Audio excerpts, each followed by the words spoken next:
Sesudah itu, matilah Nahas, raja Bani Amon. Lalu anaknya menjadi raja menggantikan dia. Lalu berkatalah Daud, Aku akan menunjukkan persahabatan kepada Hanun bin Nahas, sebab ayahnya telah menunjukkan persahabatan kepadaku.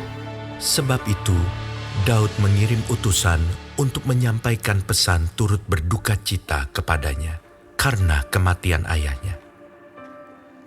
Tetapi ketika pegawai-pegawai Daud sampai ke negeri Bani Amon itu, kepada Hanun untuk menyampaikan pesan turut berduka cita kepadanya, berkatalah pemuka-pemuka Bani Amon itu kepada Hanun, Apakah menurut anggapanmu Daud hendak menghormati ayahmu karena ia telah mengutus kepadamu orang-orang yang menyampaikan pesan turut berduka cita?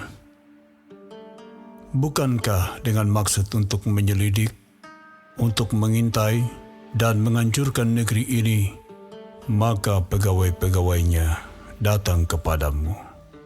Lalu Hanun menyuruh menangkap pegawai-pegawai Daud itu. Disuruhnya mencukur mereka dan memotong pakaian mereka pada bagian tengah sampai pangkal paha mereka. Kemudian dilepasnya mereka.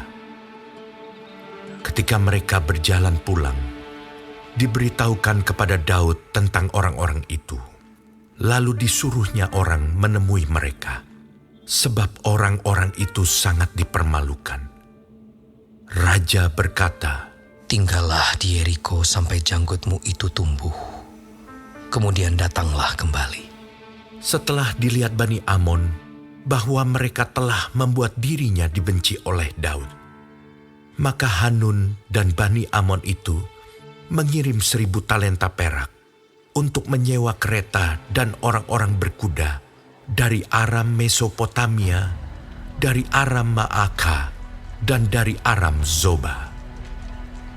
Mereka menyewa 32.000 kereta, serta raja negeri Maaka dengan tentaranya, yang datang berkemah dekat Medeba.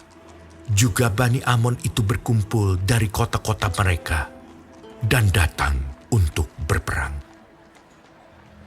Ketika Daud mendengar hal itu, disuruhnyalah Yoab maju dengan segenap tentara dan pahlawan. Lalu Bani Amon maju, diaturnya barisan perangnya di depan pintu kota, sedang raja-raja yang ikut datang ada tersendiri di padang. Ketika Yoab melihat bahwa serangan itu mengancam dia dari depan dan dari belakang, maka dipilihnyalah sebagian dari orang pilihan Israel. Lalu ia mengatur barisan mereka berhadapan dengan orang Aram itu. Selebihnya dari rakyat itu ditempatkannya di bawah pimpinan Abisai, adiknya. Dan mereka mengatur barisannya berhadapan dengan Bani Amon itu. Lalu berkatalah Yoab, Jika orang Aram itu lebih kuat daripadaku, maka haruslah engkau menolong aku. Tetapi, jika Bani Amon itu lebih kuat daripadamu, maka aku akan datang menolong engkau. Kuatkanlah hatimu, dan marilah kita menguatkan hati untuk bangsa kita, untuk kota-kota Allah kita. Tuhan kiranya melakukan yang baik di matanya. Lalu Yoab dan tentara yang bersama-sama dengan dia maju menghadapi orang Aram itu untuk berperang. Dan orang-orang itu melarikan diri dari hadapannya. Ketika Bani Amon melihat bahwa orang Aram sudah melarikan diri, maka mereka pun larilah dari hadapan Abisai, adik Yoab, dan masuk ke dalam kota. Sesudah itu, Yoab pulang ke Yerusalem.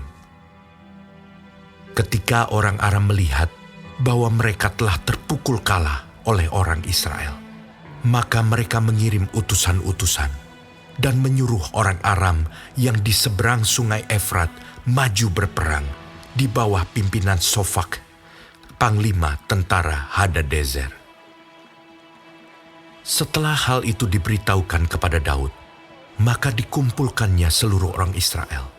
Diseberanginya sungai Yordan, lalu sampai ke dekat mereka, dan diaturnya barisannya melawan mereka.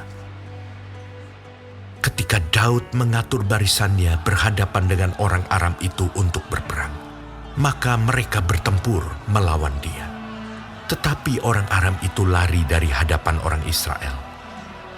Dan Daud membunuh dari orang Aram itu 7.000 ekor kuda kereta dan 40.000 orang pasukan berjalan kaki. Juga Sofak, panglima tentara itu, dibunuhnya. Ketika dilihat orang-orang yang takluk kepada Hadadezer bahwa mereka telah terpukul kalah oleh orang Israel, maka mereka mengadakan perdamaian dengan Daud dan takluk kepadanya. Sesudah itu, orang Aram tidak mau lagi memberi pertolongan kepada Bani Amon.